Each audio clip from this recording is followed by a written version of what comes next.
Mga kakape, welcome to Adam 7. Ito yung tinatawag na Hidden Haven Nature.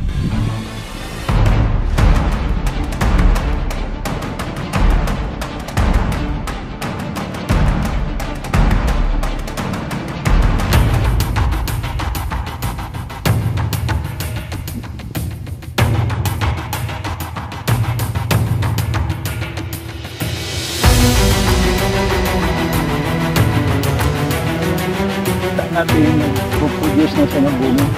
Ayan, 1 year. Possibly 18 months yan. 18 months, ha?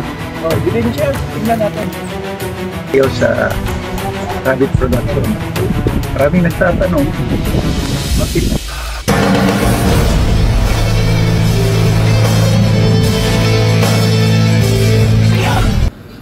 So this time mga master, ito yung mga robusta tree ni Sir Ariel, no? Rejuvenate ito ng mga farmer niya dito sa Adams Heaven. So ito siya. Ayan, makikita nyo kung gaano kaganda pag na-rejuvenate yung mga kape nyo, yung coffee tree. Dapat lang talaga na ma-rejuvenate kasi para hindi na siya magtaas yung bunga. Ito yung pag na-rejuvenate na yung kape ninyo, ito yung kalabasan. Ayan, robusta to.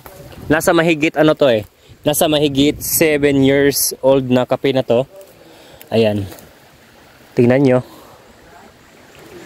Ayan, dapat always pag na-rejuvenate siya, kailangan siya pinturahan, no, para hindi papasok yung mga fungus niya. Ayan.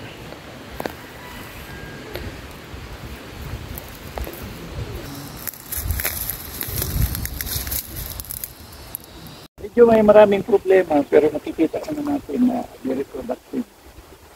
More than 1 year, nag-produce na siya ng bunga. So, magpapasalamat kami kay Bong sa kapatagan. Dahil quality talaga yung source of seedling natin. Okay. Then, kailangan na natin proper maintenance, fertilization, at saka tiyaga. Yung maintenance yan talaga ang nagpapaganda nito. So, grass cutting lahat to. Huwag tayo maggamit ng pesticide, insecticide. So, baka karoon ng epekto. Ginagamit ko dito organic using rabbit manure, rabbit urine. Okay. Nice, For those who are interested, you can visit our farm at Adam 7. So ngayon may madaanan na, pero may mga daan na medyo may pagkakatan.